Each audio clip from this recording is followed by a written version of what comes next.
महाराष्ट्र में पिछले 24 घंटे में कोरोना के 9,895 मामले, 298 मरीजों की मौत। मुंबई में पिछले 24 घंटे में 55 मौतें, 1,245 नए केस, कलेक्टिव केस करीब 22,500। महाराष्ट्र सरकार की गाइडलाइंस पर एआईएमआईएम के सांसद ने उठाए सवाल, पूछा भूमि पूजन की इजाजत तो बकरीद में क्यों मनाए। महाराष्ट्र में उद्धव सरकार ने बकरीद के लिए जारी किए दिशा निर्देश, घर पर नमाज पढ़ने और सांकेतिक कुर्बानी की अपील। गणेशोत्सव पर बीएमसी की गाइडलाइन, गणपति के विसर्जन और मूर्ति लाने में 5 से ज्यादा लोग नहीं होंगे शामिल, सोशल डिस्टेंसिंग का करना होगा पालन। घर में पूजा के लिए मिट्टी की मूर्ति का करें प्रयोग, घर पर ही करें विसर्जन या गणेश मंडल संभव हो तो अगले साल करें विसर्जन। राज्यसभा में बीजेपी सांसद उदयन राजे के शपथ ग्रहण को लेकर शिवसेना और एनसीपी का हमला। संजय राउत ने पूछा कौन यह सर्टिफिकेट देगा कि दिल्ली में नहीं हुई शिवाजी महाराज के वंशज की बेइज्जती। एनसीपी छोड़कर बीजेपी में गए उदयन राजे को शपथ में जय भवानी जय शिवाजी का नारा लगाने पर राज्यसभा सभापति वेंकैया नायडू ने दी थी चेतावनी। इस पर उदयन राजे की सफाई, कोई बेइज्जती नहीं हुई, शिवाजी महाराज के नाम पर ना हो राजनीति। नायडू ने भी खुद को बताया मां भवानी और शिवाजी महाराज का भक्त, का असम्मान की बिल्कुल बात नहीं। महाराष्ट्र में लॉकडाउन बढ़ाने की संभावना से स्वास्थ्य मंत्री राजेश टोपे का इनकार, का हम सिर्फ अनलॉकिंग पर काम कर रहे हैं। महाराष्ट्र में मॉल, जिम और स्विमिंग पूल शुरू करने पर विचार कर रही है सरकार। स्वास्थ्य मंत्री राजेश टोपे बोले भीड़ इकट्ठी ना होने पर इस पर हमारा जोर है। ठाणे में पुलिस वालों के क्वारंटीन सेंटर में चल रही थी पार्टी, छापेमारी के दौरान भाग निकले लोग। 60 साल के होने जा रहे उद्धव ठाकरे की समर्थकों से अपील, नहीं मनाए मेरे जन्मदिन का जश्न। उद्धव ने कहा कोई मुझे शुभकामना देने घर या दफ्तर ना आए, मालाओं की जगह सीएम रिलीफ फंड में दे पैसा। वडोदरा में नकली सैनिटाइजर के गोदाम पर छापेमारी, आरोपी गिरफ्तार। गुजरात की कई शाखाओं में सोने के गहने नीलाम करेगा मन्नापुरम फाइनेंस। सस्ती कीमतों के समय गिरवी रखे गए और वापस ना लिए गए सोने की नीलाम। 268 अंकों की बढ़त के साथ 38,140 पर बंद हुआ सेंसेक्स। निफ्टी 82 पॉइंट की बढ़त के साथ 11,215 पर बंद। अब बैंक कर्मचारियों को मिलेगी 15% ज्यादा तनख्वाह। बैंक कर्मचारी यूनियन और आईबीए में वेतन बढ़ोतरी को लेकर बनी सहमति। एयर इंडिया के कर्मचारियों पर एक और मुसीबत, वेतन कटौती में विरोध के बावजूद कर्मचारी भत्तों में 50% तक कटौती करेगी कंपनी।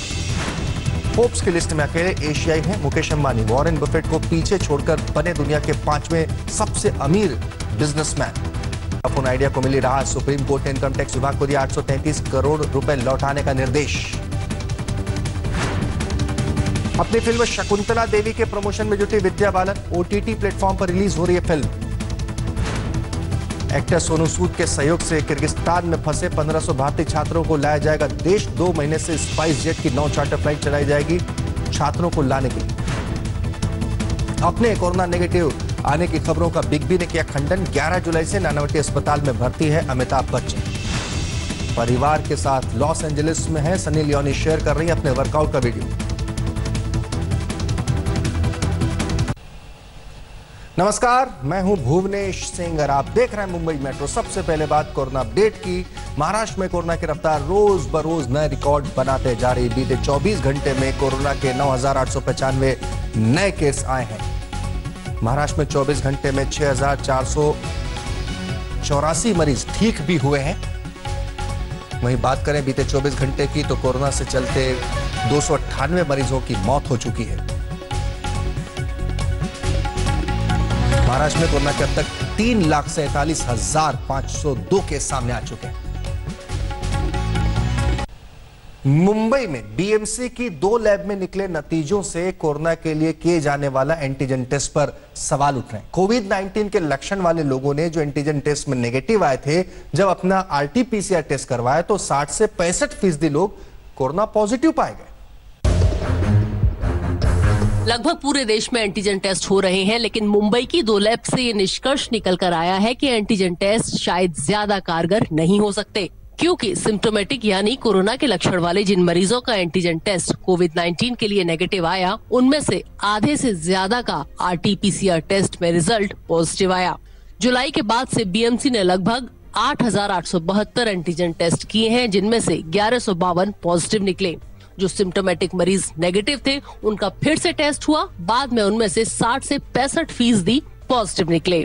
नायर अस्पताल में एंटीजन टेस्ट में नेगेटिव आने वाले 538 सिम्टोमेटिक मरीजों का दोबारा RT-PCR टेस्ट कराया गया, तो उनमें से 60% पॉजिटिव निकले। इसी तरह कस्तूरबा गांधी अस्पताल में 43 मरीजों में से 65% ने ऐसे ही दोबारा RT-PCR टेस्ट में पॉजिटिव रिजल्ट दिखाया। जो पॉजिटिव है उसका पास सिम्टम नहीं होता है, जिसका पास सिम्टम ही नहीं है वो भी पॉजिटिव निकलता है।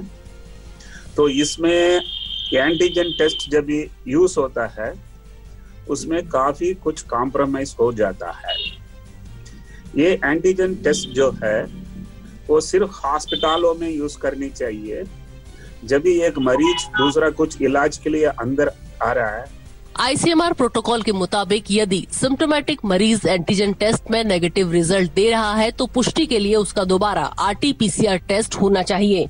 जो मरीज असिम्टोमेटिक यानी बिना लक्षण वाले हैं उन्हें RT-PCR टेस्ट से पहले कुछ दिनों के लिए निगरानी में रखा जाना चाहिए और जिसका रिजल्ट पॉजिटिव आए उसे पॉजिटिव मानकर ट्रीटमेंट शुरू कर देना चाहिए। कोरोना वायरस के चलते कोविड पहचानने के लिए कौन सा टेस्ट सही है, इसको लेकर ट्रायल एंड एरर सिस्टम चल रहा है। एंटीजन टेस्ट पर अब कई सवाल उठने लगे हैं और RT-PCR टेस्ट ही एक खरा टेस्ट कोविड जानने के लिए सामने निकल कर आ रहा है।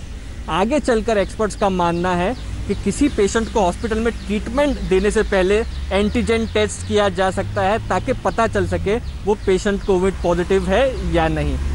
कैमरा पर्सन मंगेश आमरे के साथ मुस्तफा शेख, मुंबई, आज तक। बकरीद को सादगी से मनाने की सरकार की गाइडलाइन असदुद्दीन ओवैसी की पार्टी AIMIM को बिल्कुल समझ नहीं आ रही। पार्टी का इल्जाम है कि सरकार दोहरे मापदंड अपना रही है। AIMIM की मांग है कि बकरीद पर मस्जिदें खोली जाएं ताकि लोग नमाज पढ़ सकें। पार्टी का कहना है कि अगर कोरोना महामारी के बीच PM मोदी राम मंदिर का भूमि पूजन कर सकते हैं तो ईद मनाने में क्या दिक्कत है। जितने भी त्योहारों के ताल्लुक से आप निर्बंध डाल रहे हैं, आप कंडीशंस डाल रहे हैं, क्या वो सिर्फ लोगों के लिए है और देश के वजीर आजम के लिए नहीं है, देश के प्रधानमंत्री के लिए नहीं है? वरना क्या वजह है कि 5 तारीख के दिन वो शिलान्यास करने के लिए अयोध्या जा रहे हैं? उनके एक प्रवक्ता ने कहा कि नहीं, हम पूरा सोशल डिस्टेंसिंग का पालन करने वाले हैं प्रधानमंत्री। तो प्रधानमंत्री जी, हम भी आपको कहना चाहते हैं, हम भी पूरा सोशल डिस्टेंसिंग का पालन करते हुए हमको भी नमाज पढ़ने की इजाजत दी जाए। और PM के बचाव में BJP नहीं, शिवसेना सामने आई है। शिवसेना सांसद संजय राउत ने कहा कि इम्तियाज जलील लोगों को भड़काना बंद करें। जलील जी को मेरा सवाल है कि आपको ईद की चिंता है या राम मंदिर का विरोध है? आप जो राम मंदिर का बार बार जो बोल रहे हैं कि आपका असली मुद्दा क्या है? राम मंदिर, राम जन्मभूमि का जो भूमि पूजन है, आपको वो तकलीफ है या आप ईद के बारे में बात कर रहे हो? पिछले हफ्ते महाराष्ट्र सरकार ने कोरोना को देखते हुए गाइडलाइंस जारी की हैं, जिनमें लोगों से सांकेतिक कुर्बानी देने और घर में ही रहकर नमाज पढ़ने की अपील की गई है। मुंबई से कमलेश सुतार के साथ आज तक ब्यूरो। यहां रुकेंगे, एक छोटे से ब्रेक के लिए फौरन हाजिर होंगे। आप बने रहिए हमारे साथ और देखते रहिए आज तक।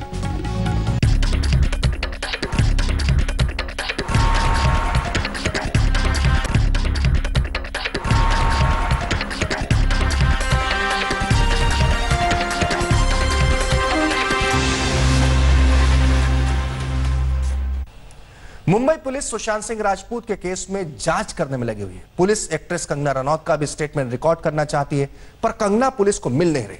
अब पुलिस कंगना के हिमाचल वाले घर पर समन भेजेगी। इससे पहले 3 जुलाई को बांद्रा पुलिस समन की कॉपी लेकर कंगना रनौत के खार जिमखाना स्थित घर पर पहुंची थी। वो मामूली बात नहीं है।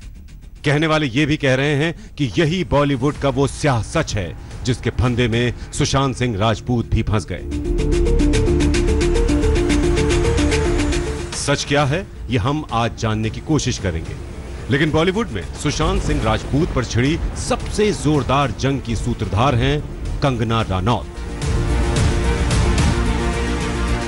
अपने इंटरव्यू में वो जाहिर कर रहे हैं कि मुझे क्यों नहीं ये इंडस्ट्री अपनाती है, I feel like a left over. तो क्या इसमें इस हादसे की कोई बुनियाद नहीं है?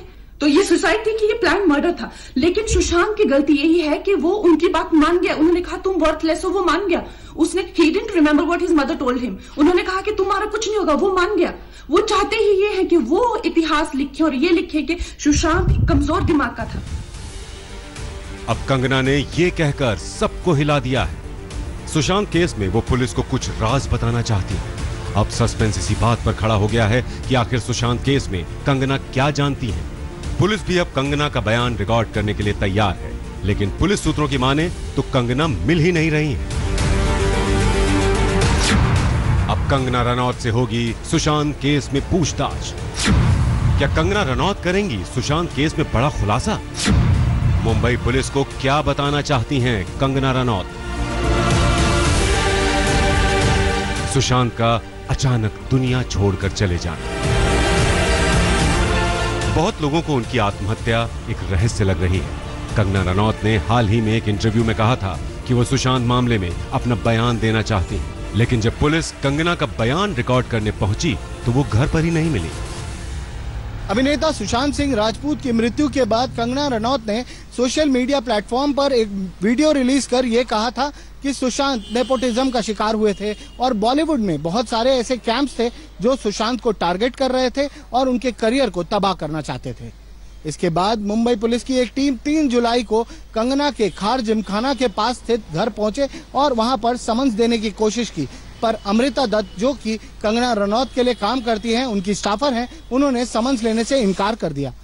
पुलिस ने यह भी रिक्वेस्ट की अमृता दत्त से कि वो किसी तरीके से कंगना का ईमेल आईडी या फोन नंबर दे ताकि उनको समन्स भेजे जा सके, पर अमृता दत्त ने इससे भी इनकार कर दिया। पुलिस टीम ने इसके बाद रंगोली चंदेल जो कि कंगना रनौत की बहन और मैनेजर हैं, उन्हें कांटेक्ट किया और उन्हें कन्विंस करने की कोशिश की कि वो कंगना रनौत से कहें कि वो आकर इन्वेस्टिगेशन ज्वाइन करें और अपना स्टेटमेंट रिकॉर्ड कराएं ताकि इन्वेस्टिगेशन में जो कुछ भी उन्हें पता है उससे मदद हो सके और ये पता लगाया जा सके कि सुशांत की मृत्यु आखिर क्यों हुई, उन्होंने आत्महत्या क्यों की, वो क्या वजह थी जिसकी वजह से सुशांत सिंह राजपूत को आत्महत्या करनी पड़ी। एक ट्वीट के द्वारा रंगोली चंदेल की टीम ने यह बताया कि पुलिस टीम उन्हें समन्स न देकर उनसे 2 हफ्ते से बातचीत कर रही है और वो पूरे तरीके से कोऑपरेट करने को तैयार हैं अगर उन्हें समन्स दिए जाते हैं तो। अब टीम कंगना ने व्हाट्सएप चैट का एक स्क्रीनशॉट भी शेयर किया है जिसमें दिखाया गया है कि कंगना को लेकर उनकी बहन रंगोली चंदेल से मुंबई पुलिस की क्या बातचीत हुई थी। इस स्क्रीनशॉट को शेयर करते हुए लिखा गया है, कंगना के पास अभी तक कोई भी फॉर्मल समन नहीं आया है। पिछले 2 हफ्तों से रंगोली के पास पुलिस के फोन आ रहे हैं। कंगना अपना बयान दर्ज कराना चाहती हैं, लेकिन मुंबई पुलिस की ओर से कोई जवाब नहीं मिल रहा है। अब सच क्या है? सूत्रों की माने तो मुंबई पुलिस कह रही है कि वो 3 जुलाई को मुंबई के खार जिमखाना के पास कंगना के घर गई थी और उनकी एक स्टाफ जिसका नाम अमृता दत्त है उससे मिली थी। मुंबई पुलिस ने अमृता दत्त से समन लेने के लिए कहा था। हम आपको बता दें, कंगना ने हाल ही में दावा किया था, मैं बता रही हूँ कि अगर मैंने कुछ ऐसा कह दिया हो जिसकी मैं गवाही नहीं दे सकती, जिसे मैं साबित नहीं कर सकती और जो जनता के हित में नहीं है, तो मैं अपना पद्मश्री लौटा दूंगी। ऐसे में फिर मैं इस सम्मान के लायक नहीं हूँ। अब एक तरफ कंगना सुशांत केस में पुलिस को कुछ बताना चाहती हैं, साथ ही उन्होंने सुशांत सिंह राजपूत के लिए चलाए जा रहे डिजिटल विरोध प्रदर्शन में भी हिस्सा लिया। सुशांत के इस विरोध प्रदर्शन की शुरुआत उनके वकील इश्करण सिंह भंडारी ने की है। भंडारी ने लोगों की तस्वीरों को अपने हैंडल से रीट्वीट किया है। अब इंतजार इस बात का है कि कंगना रनौत पुलिस के सामने सुशांत सिंह राजपूत पर क्या बयान देंगी। दिव्येश सिंह, मुंबई आज तक। मुंबई मेट्रो में आज के लिए इतना ही। दीजिए इजाजत। तमाम खबरों के लिए आप बने रहिए हमारे साथ और देखते रहिए आज तक।